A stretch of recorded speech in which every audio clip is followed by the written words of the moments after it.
This was born out of, apparently, as he says, he was giving an Emmy speech one year. One of the many speeches, yeah, right. award speeches Bryan Cranston has. Yeah, and he had mentioned something about growing up and being, his family used to call him a sneaky Pete.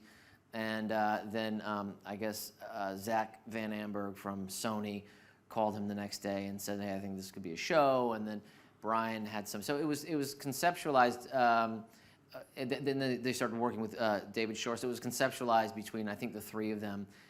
David and Bryan went off to write the pilot, and it went from there. So he's producer. He directed actually one of the episodes. I think episode 7.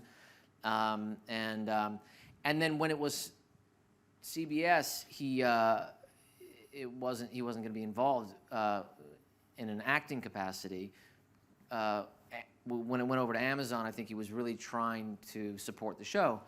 And so there's less sort of a CBS procedural. You might be doing 24 episodes. Yeah. Amazon, he can kind of devote, the time that is needed for a character there. Yeah, and it was his involvement was going to be, coming in, popping in here and there, according to whatever, inspiration the new showrunner, Graham Yost, had for him. And as it turns out, he is the primary antagonist in the show. And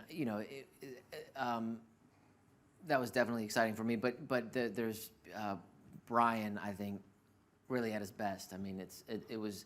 I would even on my days off, I would go down to work and just to watch him and be engaged or be a fly on the wall.